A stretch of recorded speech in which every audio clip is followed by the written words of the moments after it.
I'd like to tell you about the strangest secret in the world. Some years ago, the late Nobel Prize-winning Dr. Albert Schweitzer was being interviewed in London, and a reporter asked him, "Doctor, what's wrong with men today?" And the great doctor was silent a moment, and then he said, "Men simply don't think." It's about this that I want to talk with you. We live today in a golden age. This is an era that man has looked forward to, dreamed of, and worked toward for thousands of years. But since it's here, we pretty well take it for granted. We in America are particularly fortunate to live in the richest land that ever existed on the face of the earth, a land of abundant opportunity for everyone. But do you know what happens? Well, let's take 100 men who start even at the age of 25. Do you have any idea what will happen to those men by the time they're 65? These 100 men who all start even at the age of 25 believe they're going to be successful. If you ask any one of these men if he wanted to be a success, he'd tell you he did. And you'd notice that he was eager toward life, that there was a certain sparkle to his eye, an erectness to his carriage, and life seemed like a pretty interesting adventure to him. But by the time they're 65, 1 will be rich. 4 will be financially independent. 5 will still be working. 54 will be broke. Now think a moment. Out of the 100, only 5 make the grade. Now why do so many fail? What has happened to the sparkle that was there when they were 25? What's become of the dreams, the hopes, the plans? And why is there such a large disparity between what these men intended to do and what they actually accomplished? When we say about 5% achieve success, we have to define success. And here's the best definition I've ever been able to find. Success is the progressive realization of a worthy ideal. If a man is working toward a predetermined goal and knows where he's going, that man is a success. If he's not doing that, he's a failure. Success is the progressive realization of a worthy ideal.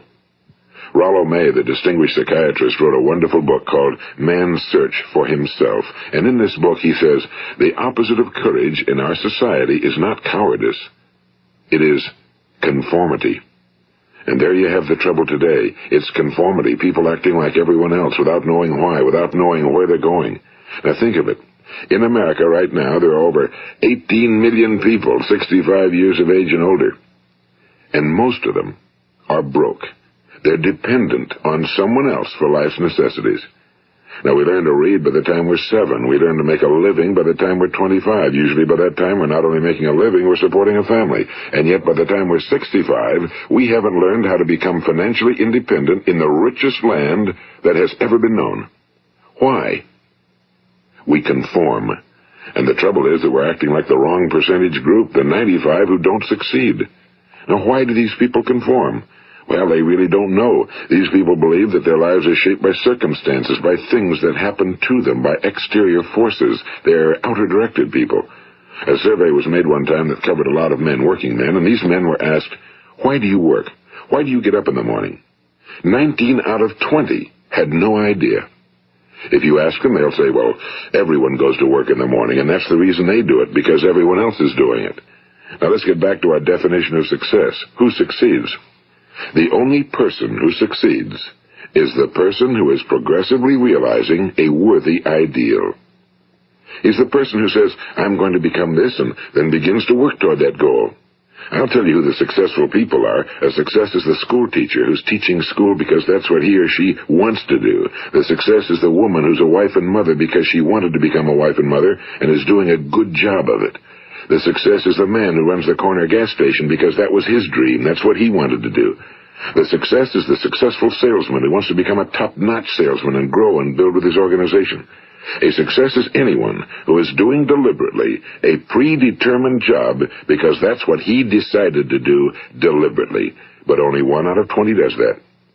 That's why today there isn't really any competition unless we make it for ourselves. Instead of competing, all we have to do is create. You know, for 20 years, I looked for the key which would determine what would happen to a human being. Was there a key I wanted to know which would make the future a promise that we could foretell to a large extent? Was there a key that would guarantee a person's becoming successful if he only knew about it and knew how to use it? Well, there is such a key, and I've found it. Have you ever wondered why so many men work so hard and honestly without ever achieving anything in particular, and others don't seem to work hard and yet seem to get everything? They seem to have the magic touch. You've heard them say that about someone. Everything he touches turns to gold. And have you ever noticed that a man who becomes successful tends to continue to become successful? And on the other hand, have you noticed how a man who's a failure tends to continue to fail? Well, it's because of goals. Some of us have goals, some don't. People with goals succeed because they know where they're going. It's that simple. Think of a ship leaving a harbor, and think of it with the complete voyage mapped out and planned. The captain and crew know exactly where it's going and how long it'll take. It has a definite goal. Now, 9,999 times out of 10,000, it will get to where it started out to get. Now, let's take another ship, just like the first, only let's not put a crew on it or a captain at the helm. Let's give it no aiming point, no goal, no destination. We just start the engines and let it go. I think you'll agree with me that if it gets out of the harbor at all, it will either sink or wind up on some deserted beach, a derelict. It can't go anyplace because it has no destination and no guidance, and it's the same with a human being. Take the salesman, for example. There's no other person in the world today with the future of a good salesman. Selling is the world's highest paid profession, if we're good at it and if we know where we're going. Every company needs top-notch salesmen, and they reward those men. The sky's the limit for them. But how many can you find? Someone once said the human race is fixed, not to prevent the strong from winning, but to prevent the weak from losing. The American economy today can be likened to a convoy in time of war. The entire economy is slowed down to protect its weakest link, just as the convoy had to go at the speed that would permit its slowest vessel to remain in formation. That's why it's so easy to make a living today. It takes no particular brains or talent to make a living and support a family today. So we have a plateau of so-called security, if that's what a person's looking for. But we do have to decide how high above this plateau we want to aim. Now let's get back to the strangest secret in the world, the story that I wanted to tell you today. Why do men with goals succeed in life and men without them fail? Well, let me tell you something which, if you really understand it, will alter your life immediately. If you understand completely what I'm going to tell you from this moment on, your life will never be the same again. You will suddenly find that good luck just seems to be attracted to you. The things you want just seem to fall in line, and from now on you won't have the problems, the worries, the gnawing lump of anxiety that perhaps you've experienced before. Doubt, fear, well, they'll be things of the past. Here's the key to success and the key to failure. We become what we think about. Now let me say that again. We become what we think about. Throughout all history, the great wise men and teachers, philosophers and prophets have disagreed with one another on many different things. It's only on this one point that they are in complete and unanimous agreement. Listen to what Marcus Aurelius, the great Roman emperor, said. A man's life is what his thoughts make of it. Disraeli said this, everything comes if a man will only wait. I've brought myself by long meditation to the conviction that a human being with a settled purpose must accomplish it, and that nothing can resist a will that will stake even existence for its fulfillment. Ralph Waldo Emerson said this, a man is what he thinks about all day long. William James said, the greatest discovery of my generation is that human beings can alter their lives by altering their attitudes of mind. And he also said, we need only in cold blood act as if the thing in question were real, and it will become infallibly real by growing into such a connection with our life that it will become real. It will become so knit with habit and emotion that our interest in it will be those which characterize belief. And he also said, if you only care enough for a result, you will almost certainly attain it. If you wish to be rich, you will be rich. If you wish to be learned, you will be learned. If you wish to be good, you will be good. Only you must then really wish these things and wish them exclusively, and not wish at the same time 100 other incompatible things just as strongly. In the Bible, you read in Mark 9:23, if thou canst believe, all things are possible to him that believeth. My old friend Dr. Norman Vincent Peale put it this way, this is one of the greatest laws in the universe. Fervently do I wish I had discovered it as a very young man. It dawned upon me much later in life, and I found it to be one of the greatest, if not my greatest discovery outside of my relationship to God. The great law, briefly and simply stated, is that if you think in negative terms, you will get negative results. If you think in positive terms, you will achieve positive results. That is the simple fact, he went on to say, which is at the basis of an astonishing law of prosperity and success. In 3 words, believe and succeed.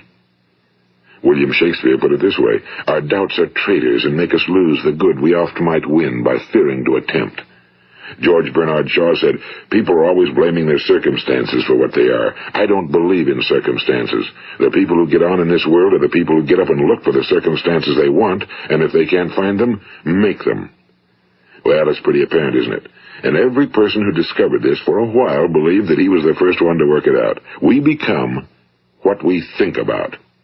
Now, it stands to reason that a person who's thinking about a concrete and worthwhile goal is going to reach it, because that's what he's thinking about, and we become what we think about.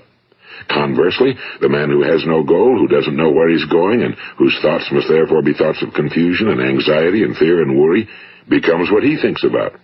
His life becomes one of frustration and fear and anxiety and worry. And if he thinks about nothing, he becomes nothing. Now, how does it work? Why do we become what we think about? Well, I'll tell you how it works as far as we know. Now, to do this, I want to tell you about a situation that parallels the human mind. Suppose a farmer has some land, and it's good fertile land. Now, the land gives the farmer a choice. He may plant in that land whatever he chooses. The land doesn't care. It's up to the farmer to make the decision. Now, remember, we're comparing the human mind with the land because the mind, like the land, doesn't care what you plant in it. It will return what you plant, but it doesn't care what you plant. Now, let's say that the farmer has 2 seeds in his hand. One is a seed of corn. The other is nightshade, a deadly poison. He digs 2 little holes in the earth, and he plants both seeds, one corn, the other nightshade. He covers up the holes, waters, and takes care of the land, and what will happen? Invariably, the land will return what's planted. As it's written in the Bible, as ye sow, so shall ye reap. Now remember, the land doesn't care. It'll return poison in just as wonderful abundance as it will corn. So up come the 2 plants, one corn, one poison. Now, the human mind is far more fertile, far more incredible and mysterious than the land, but it works the same way. It doesn't care what we plant. Success, failure. A concrete, worthwhile goal, or confusion. Misunderstanding, fear, anxiety, and so on. But what we plant, it must return to us. You see, the human mind is the last great unexplored continent on Earth. It contains riches beyond our wildest dreams. It will return anything we want to plant. Now, you might say, well, if that's true, why don't people use their minds more? Well, I think they figured out an answer to that one, too. Our mind comes as standard equipment at birth. It's free, and things that are given to us for nothing we place little value on. Things that we pay money for, we value. The paradox is that exactly the reverse is true. Everything that's really worthwhile in life came to us free. Our minds, our souls, our bodies, our hopes, our dreams, our ambitions, our intelligence, our love of family and children and friends and country, all these priceless possessions are free. But the things that cost us money are actually very cheap and can be replaced at any time. A good man can be completely wiped out and make another fortune. He can do that several times. Even if our home burns down, we can rebuild it. But the things we got for nothing, we can never replace. The human mind isn't used because we take it for granted. Familiarity breeds contempt. It can do any kind of job we assign to it, but generally speaking, we use it for little jobs instead of big, important ones. Universities have proved that most of us are operating on about 10% or less of our abilities. So decide now, what is it you want? Plant your goal in your mind. It's the most important decision you'll ever make in your entire life. What is it you want? Do you want to be an outstanding salesman? A better worker at your particular job? Do you want to go places in your company? In your community? Do you want to get rich? All you've got to do is plant that seed in your mind, care for it, work steadily toward your goal, and it will become a reality. It not only will, there's no way that it cannot. You see, that's a law, like the laws of Sir Isaac Newton, the laws of gravity. If you get on top of a building and jump off, you'll always go down. You'll never go up, and it's the same with all the other laws of nature. They always work. They're inflexible. Think about your goal in a relaxed, positive way. Picture yourself in your mind's eye as having already achieved this goal. See yourself doing the things you will be doing when you've reached your goal. Ours has been called the phenobarbital age, the age of ulcers and nervous breakdowns and tranquilizers, at a time when medical research has raised us to a new plateau of good health and longevity. Far too many of us worry ourselves into an early grave trying to cope with things in our own little personal ways without learning a few great laws that will take care of everything for us. These things we bring on ourselves through our habitual way of thinking. Every one of us is the sum total of his own thoughts. He is where he is because that's exactly where he really wants to be, whether he'll admit that or not. Each of us must live off the fruit of his thoughts in the future, because what you think today and tomorrow, next month and next year, will mold your life and determine your future. You're guided by your mind. I remember one time I was driving through eastern Arizona, and I saw one of those giant earth-moving machines roaring along the road at about 35 miles an hour with what looked like 30 tons of dirt in it, a tremendous, incredible machine, and there was a little man perched way up on top with the wheel in his hands guiding it. And as I drove along, I was struck by the similarity of that machine to the human mind. Just suppose you're sitting at the controls of such a vast source of energy. Are you going to sit back and fold your arms and let it run itself into a ditch? Or are you going to keep both hands firmly on the wheel and control and direct this power to a specific, worthwhile purpose? It's up to you. You're in the driver's seat. You see, the very law that gives us success is a two-edged sword. We must control our thinking. The same rule that can lead a man to a life of success, wealth, happiness, and all the things he ever dreamed of for himself and his family. That very same law can lead him into the gutter. It's all in how he uses it, for good or for bad. This is the strangest secret in the world. Now, why do I say it's strange, and why do I call it a secret? Actually, it isn't a secret at all. It was first promulgated by some of the earliest wise men, and it appears again and again throughout the Bible, but very few people have learned it, understand it. That's why it's strange, and why for some equally strange reason it virtually remains a secret. I believe that you could go out and walk down the main street of your town and ask one man after another what the secret of success is, and you probably wouldn't run into one man in a month who could tell you. Now, this information is enormously valuable to us if we really understand it and apply it. It's valuable to us not only for our own lives, but the lives of those around us, our families, employees, associates, and friends. Life should be an exciting adventure. It should never be a bore. A man should live fully, be alive. He should be glad to get out of bed in the morning. He should be doing a job he likes to do because he does it well. One time I heard Grove Patterson, the great late editor-in-chief of the Toledo Daily Blade, make a speech, and as he concluded his speech, he said something I've never forgotten. He said, "My years in the newspaper business have convinced me of several things. Among them, that people are basically good, and that we came from someplace, and we're going someplace. So we should make our time here an exciting adventure. The architect of the universe didn't build a stairway leading nowhere." And the greatest teacher of all, the carpenter from the plains of Galilee, gave us the secret time and time again. As ye believe, so shall it be done unto you.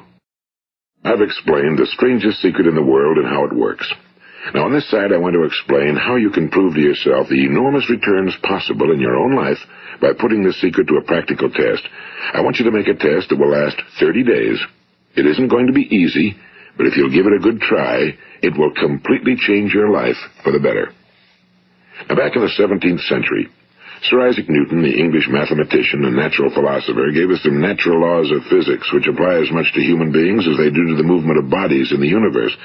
And one of these laws is that for every action, there is an equal and opposite reaction. Simply stated, as it applies to you and me, it means we can achieve nothing without paying the price.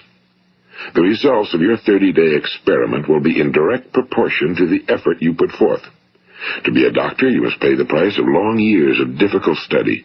To be successful in selling, and remember that each of us succeeds to the extent of his ability to sell.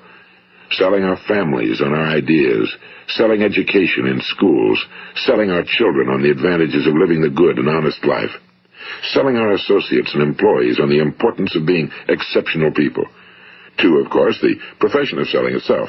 But to be successful in selling our way to the good life, we must be willing to pay the price. Now, what is that price? Well, it's many things.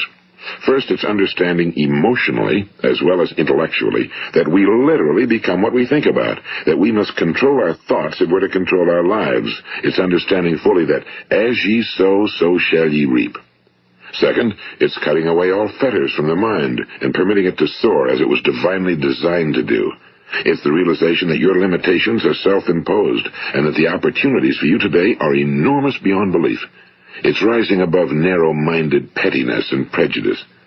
And third, it's using all your courage to force yourself to think positively on your own problem, to set a definite and clearly defined goal for yourself, to let your marvelous mind think about your goal from all possible angles, to let your imagination speculate freely upon many different possible solutions, to refuse to believe that there are any circumstances sufficiently strong to defeat you in the accomplishment of your purpose, to act promptly and decisively when your course is clear, and to keep constantly aware of the fact that you are, at this moment, standing in the middle of your own acres of diamonds, as Russell Conwell used to point out.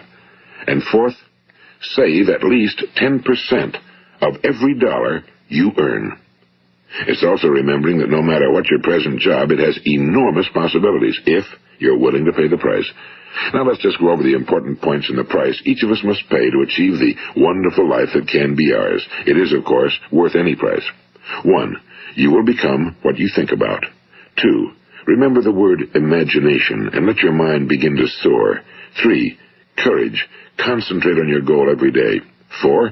Save 10% of what you earn. And 5. Action. Ideas are worthless unless we act on them. Now, I'll try to outline the 30-day test I want you to make. Keep in mind that you have nothing to lose by making this test and everything you could possibly want to gain. There are 2 things that may be said of everyone. Each of us wants something, and each of us is afraid of something. I want you to write on a card what it is you want more than anything else. It may be more money. Perhaps you'd like to double your income or make a specific amount of money. It may be a beautiful home. It may be success at your job. It may be a particular position in life. It could be a more harmonious family. Each of us wants something. Now write down on your card specifically what it is you want. Make sure it's a single goal and clearly defined. You needn't show it to anyone, but carry it with you so that you can look at it several times a day. Think about it in a cheerful, relaxed, positive way each morning when you get up, and immediately you have something to work for, something to get out of bed for, something to live for. Look at it every chance you get during the day and just before going to bed at night. And as you look at it, remember that you must become what you think about, and since you're thinking about your goal, you realize that soon it will be yours. In fact, it's yours really the moment you write it down and begin to think about it. Look at the abundance all around you as you go about your daily business. You have as much right to this abundance as any other living creature. It's yours for the asking. Now we come to the difficult part. Difficult because it means the formation of what is probably a brand new habit, and new habits are not easily formed. Once formed, however, it will follow you for the rest of your life. Stop thinking about what it is you fear. Each time a fearful or negative thought comes into your consciousness, replace it with a mental picture of your positive and worthwhile goal. And there will come times when you'll feel like giving up. It's easier for a human being to think negatively than positively. That's why only 5% are successful. You must begin now to place yourself in that group. For 30 days, you must take control of your mind. It will think about only what you permit it to think about. Each day for this 30-day test, do more than you have to do. In addition to maintaining a cheerful, positive outlook, give of yourself more than you've ever done before. Do this knowing that your returns in life must be in direct proportion to what you give. The moment you decide on a goal to work toward, you're immediately a successful person. You are then in that rare and successful category of people who know where they're going. Out of every 100 people, you belong to the top 5. Don't concern yourself too much with how you're going to achieve your goal. Leave that completely to a power greater than yourself. All you have to do is know where you're going. The answers will come to you of their own accord and at the right time. Remember these words from the Sermon on the Mount, and remember them well. Keep them constantly before you this month of your test. Ask, and it shall be given you. Seek, and ye shall find. Knock, and it shall be opened unto you. For every one that asketh receiveth, and he that seeketh findeth, and to him that knocketh it shall be opened. It's as marvelous and as simple as that. In fact, it's so simple that in our seemingly complicated world, it's difficult for an adult to understand that all he needs is a purpose and faith. For 30 days, do your very best. If you're a salesman, go at it as you've never done before, not in a hectic fashion, but with the calm, cheerful assurance that time well spent will give you the abundance in return you deserve and want. If you're a homemaker, devote your 30-day test to completely giving of yourself without thinking about receiving anything in return, and you'll be amazed at the difference it makes in your life. No matter what your job, do it as you've never done it before for 30 days. And if you've kept your goal before you every day, you'll wonder and marvel at this new life you've found. Dorothea Brand, the outstanding editor and writer, discovered it for herself and tells about it in her fine book, Wake Up and Live. Her entire philosophy is reduced to the words, act as though it were impossible to fail. She made her own test with sincerity and faith, and her entire life was changed to one of overwhelming success. Now, you make your test for 30 full days. Don't start your test until you've made up your mind to stick with it. You see, by being persistent, you're demonstrating faith. Persistence is simply another word for faith. If you didn't have faith, you'd never persist. If you should fail during your first 30 days, by that I mean suddenly find yourself overwhelmed by negative thoughts, you've got to start over again from that point and go 30 more days. Gradually, your new habit will form until you find yourself one of that wonderful minority to whom virtually nothing is impossible. And don't forget the card. It's vitally important as you begin this new way of living. On one side of the card, write your goal, whatever it may be. On the other side, write the words we've quoted from the Sermon on the Mount. Ask, and it shall be given you. Seek, and ye shall find. Knock, and it shall be opened unto you. Nothing great was ever accomplished without inspiration. See that during these crucial first 30 days, your own inspiration is kept at a peak. And above all, don't worry. Worry brings fear, and fear is crippling. The only thing that can cause you to worry during your test is trying to do it all yourself. Know that all you have to do is hold your goal before you. Everything else will take care of itself. Remember also to keep calm and cheerful. Don't let petty things annoy you and get you off course. Now, since making this test is difficult, some will say, why should I bother? Well, look at the alternative. No one wants to be a failure. No one really wants to be a mediocre individual. No one wants a life constantly filled with worry and fear and frustration. Therefore, remember that you must reap that which you sow. If you sow negative thoughts, your life will be filled with negative things. If you sow positive thoughts, your life will be cheerful, successful, and positive. Now, gradually, you will have a tendency to forget what you've heard on this recording. Play it often. Keep reminding yourself of what you must do to form this new habit. Gather your whole family around at regular intervals and listen to what's been said here. You know, most men will tell you that they want to make money without understanding the law. The only people who make money work in a mint. The rest of us must earn money. This is what causes those who keep looking for something for nothing or a free ride to fail in life. The only way to earn money is by providing people with services or products which are needed and useful. We exchange our time and our product or service for the other man's money. Therefore, the law is that our financial return will be in direct proportion to our service. Now, success is not the result of making money. Making money is the result of success, and success is in direct proportion to our service. Most people have this law backwards. They believe that you're successful if you earn a lot of money. The truth is that you can only earn money after you're successful. It's like the story of the man who sat in front of the stove and said to it, give me heat, and then I'll add the wood. How many men and women do you know, or do you suppose there are today, who take the same attitude toward life? There are millions. We've got to put the fuel in before we can expect heat. Likewise, we've got to be of service first before we can expect money. Don't concern yourself with the money. Be of service. Build, work, dream, create. Do this and you'll find there's no limit to the prosperity and abundance that will come to you. Prosperity, you know, is founded upon a law of mutual exchange. Any person who contributes to prosperity must prosper in turn himself. Sometimes the return will not come from those you serve, but it must come to you from someplace, because that's the law. For every action, there is an equal and opposite reaction. As you go daily through your 30-day test period, remember that your success will always be measured by the quality and quantity of service you render, and money is a yardstick for measuring this service. No man can get rich himself unless he enriches others. Now, there are no exceptions to a law.